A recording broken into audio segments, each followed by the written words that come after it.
This is Tuesday, November the 17th. We're going to end lesson 13 and begin lesson 14. Well, the last thing we said yesterday was that abolition is something that is going to come out of the Second Great Awakening. Ministers are going to speak on both sides about how it was God's desire that slavery be ended or slavery be continued.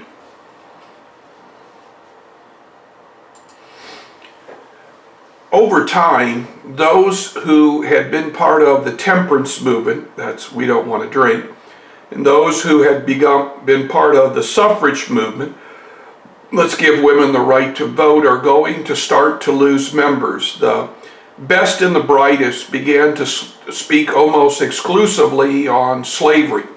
And as we end the 1840s and start on the 1850s, the issue of slavery becomes centerfold. Now, this is William Lloyd Garrison. William Lloyd Garrison is a newspaper publisher in Boston, Massachusetts, and he's going to call for the immediate end of slavery and that all slaves be freed immediately. More and more Americans read what Garrison had to say and believed that Garrison was right. Just as equally that more and more Americans were reading what Garrison said and said that Garrison was calling for the economic ruin of the South. This is a short video on William Lloyd Garrison.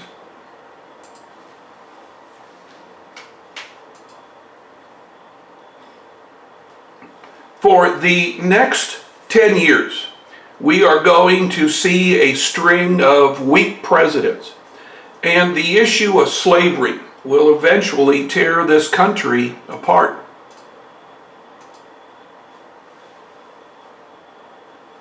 Now, it's at this time that the people who are in school are going to take a walkout worksheet on lesson 13. The walkout worksheet on lesson 13 should be right below this video. Lesson 14 is going to talk about sectionalism. As we get closer and closer to the end of the 1850s, more and more Americans are going to have to make a decision. Do they support abolition or are they against abolition? Now, when Polk got the Mexican cession, a great amount of land was transferred to the federal government. There are those who said that this land should be given away free and with no slaves. This is the beginning of what is called the Free Soilers. Soon a political party will begin called the Free Soilers. Now, one of the leading spokesmen for the Free Soilers was a congressman by the name of Wilmot. Wilmot created what we call the Wilmot Proviso. The Wilmot Proviso states that no slavery can be had on any land that is sold by the federal government. So basically, all of this land that was acquired from the Mexican cession cannot have slavery on it if the Wilmot Proviso is adopted. Now, Wilmot will try to put in this proviso in any bill that comes before Congress. Now, the question is, will Congress allow a bill like this to pass? 1848 is a presidential election year. Now, we have the Whigs who are going to go after Mexican-American War General Zachary Taylor, and the Democrats who are going to go to Cass from Michigan. Neither Taylor or Cass is going to talk about the slavery issue. This allowed Martin Van Buren to enter the race as a Free Soiler. Now, of course, Van Buren had been a Democrat when he was president from 1836 to 1840. And so, in a sense, the Democratic Party now is split in two.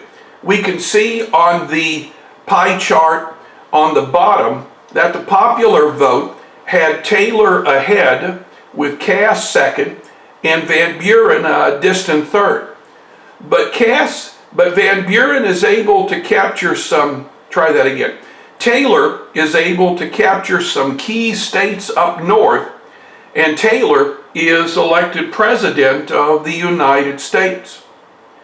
Now, in 1848, California was a sleepy territory inhabited by just a few.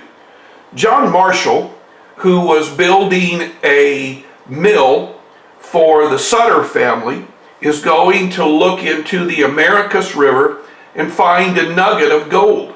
Soon, all of the people on his crew will be looking in the Americus River and finding more and more nuggets of gold. This eventually got to San Francisco, where people on ships began to disembark. People in San Francisco began to go north, looking for these rivers that had gold. By 1849, more and more Americans were heading for California. This is the beginning of the California Gold Rush. By the end of 1849, California has risen in population to the point where it can become a state. And the people of California are going to vote, and they're going to vote that California enter the Union as one state, one free state. This talks about some of the gold rush issues. President Taylor, who was from the South, was opposed to having California come in as a free state. Taylor believed that this would give the Senate an advantage for free states. And so Taylor was opposed to California coming in to the Union. Taylor is going to push that New Mexico become a slave state. But the problem is New Mexico didn't have enough people. There are other political problems. Texas and New Mexico are disagreeing over what exactly is the border. There are those who are calling for the elimination of slaves being sold in Washington, D.C. And I guess the biggest problem was runaway slaves. Slaves were beginning to leave their masters at an alarming rate. And the question is, could the Southerners go up north and recapture these slaves?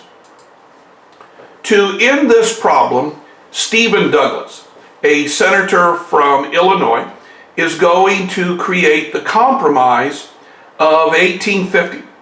Now, the Compromise of 1850 is going to deal with a lot of issues. Issue number one, California will enter as a free state. Number two, New Mexico and Utah will become territories without regard to slavery. Now, it was pretty obvious that Utah wasn't going to be a slave state because this is against the faith of the Mormons. New Mexico, though, is a different story. Next, Douglas is going to call for a stronger fugitive slave law. What this would do is Southerners could hire bounty hunters. And these bounty hunters could go north, and if they saw a black person who they believe was an escaped slave, they could put him in irons and bring him back to the South. Now, since this was a federal law, there was nothing the states could do about it.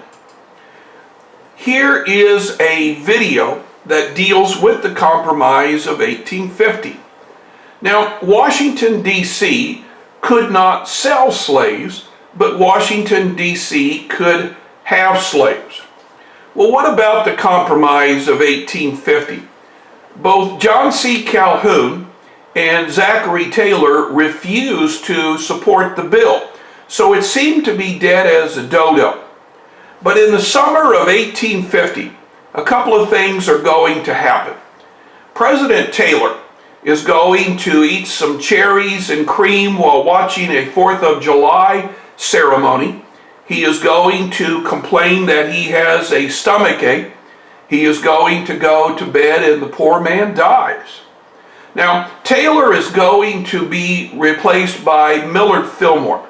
Fillmore had been placed on the ticket to garner some of the northern states' votes. Fillmore was from New York.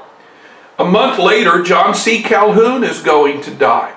And with really no opposition to the compromise, the House and the Senate will pass the Compromise of 1850. California will enter the Union. And now the Senate is in the hands of the abolitionists. With the abolition states in control, Congress is going to begin to pass laws that make it more difficult to buy and sell slaves. But still, the fugitive slave law is the law of the land. And soon we are beginning to hear more stories about how difficult it is to be black living in the North. How blacks who have been free their entire lives are suddenly being kidnapped and taken to the South. Here is a video about the fugitive slave law. I think this would probably be a pretty good time for us to stop. I doubt if we have much time left in the class. Remember, after this video, you need to do the questions. These are part of the walkout worksheet for this day. If you don't do them, you're not going to be able to get any points. It'll go missing on your grade.